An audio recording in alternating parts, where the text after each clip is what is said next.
thing money can't buy is your mama. She's for free and everybody knows it.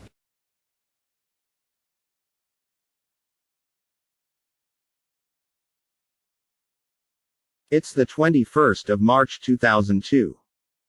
Milly, a 13-year-old student, attending Heathside School, in Weybridge, Surrey, is sitting in her classroom, waiting on the final bell to go.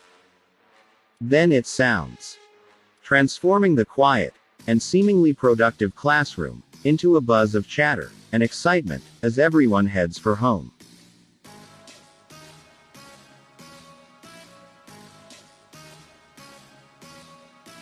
The 18th of September, her remains were discovered, in Yateley Heath Woods, in Yateley, Hampshire.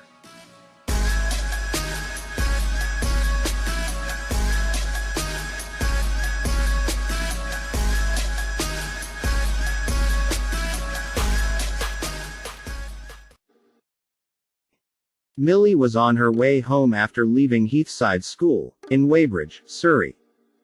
She was seen walking to Weybridge railway station with a schoolmate.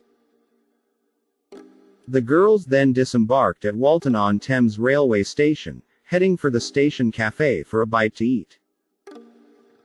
Before 4 that afternoon, Milly calls her dad, informing him that she would be home in 30 minutes' time. The two left the cafe at around 4 p.m. Milly was seen walking along Station Avenue, by her sister's friend, as the friend was waiting on her bus to arrive. The bus arrives shortly afterwards, and heads in the same direction that Milly was going. The friend was expecting to see Milly, as the bus passes by. But that wouldn't be the case. Milly had simply disappeared.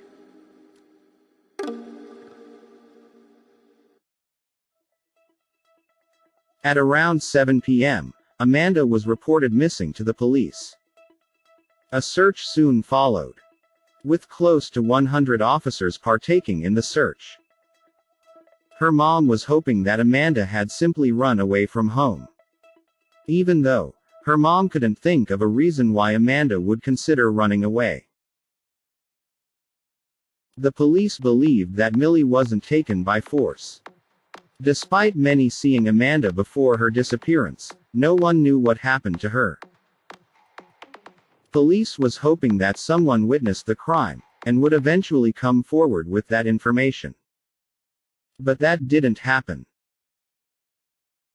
Amanda's family, with the assistance of the local media, continued sending text messages to her mobile phone, in the hopes that she would reply. At that time, police had little hope of finding Amanda alive.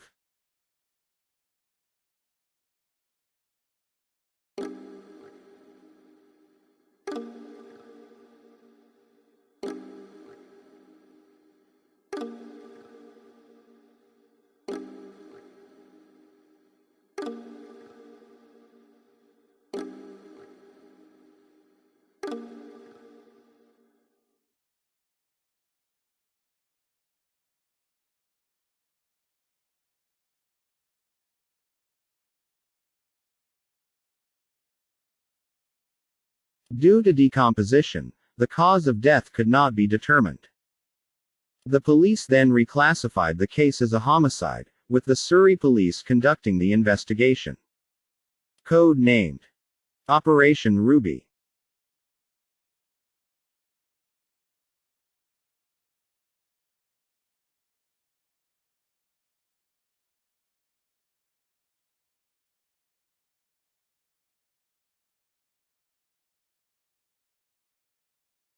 The trial for the murders of Marcia McDonnell and Amélie Delagrange, and attempted murder of Kate Sheedy, had rendered a guilty verdict for the accused, by the name of Levi Bellfield.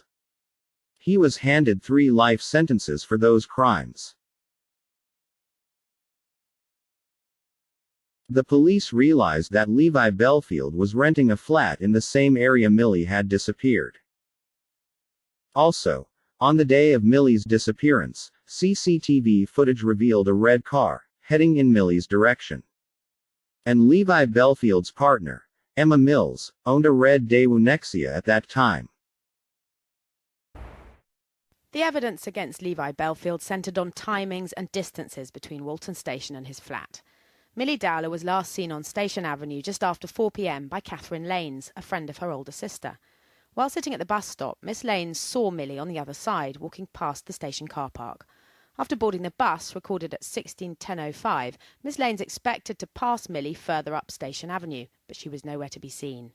A nearby building had cameras on either corner, which a CCTV expert analysed. Again, Milly isn't seen.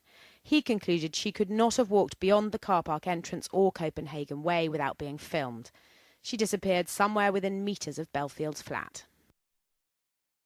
On the 30th of March 2010, Levi was charged for the kidnapping and the murder of Amanda Dowler. The trial date was set for the 10th of May 2011, concluding on the 23rd of June 2011. Levi was found guilty and handed an additional life sentence for that crime. He was living only yards from where Milly Dowler was last seen alive, and police knocked on his door 11 times in their hunt for the missing schoolgirl.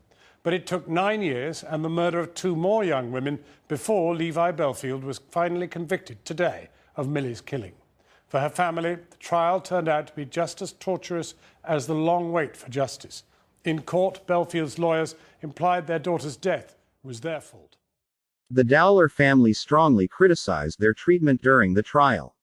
Gemma, Amanda's sister, described when her parents were cross-examined by Bellfield's defense as the worst day of my life. Her mom explains, "For us, the trial has been a truly awful experience. We have had to hear Milly's name defamed in court. She has been portrayed as an unhappy, depressed young girl. The Milly we knew was a happy, vivacious, fun-loving girl. Our family life has been scrutinized and laid open for everyone to inspect. We've had to lose our right to privacy and sit through day after harrowing day of the trial in order to get a man convicted of this brutal murder. The lengths the system goes to protect his human rights seems so unfair compared to what we as a family have had to endure." Amanda's dad comments, "My family had to pay too high a price for this conviction.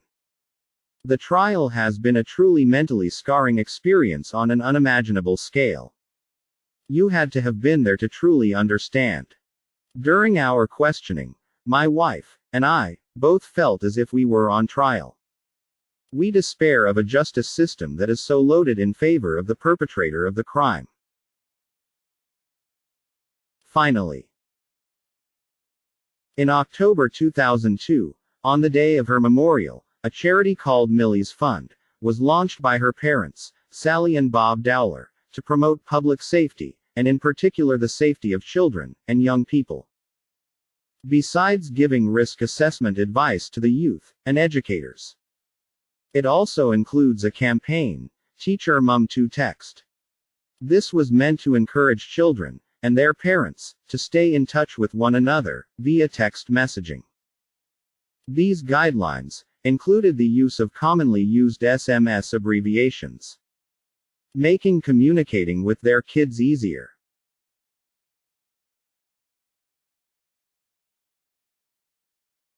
B. Sean.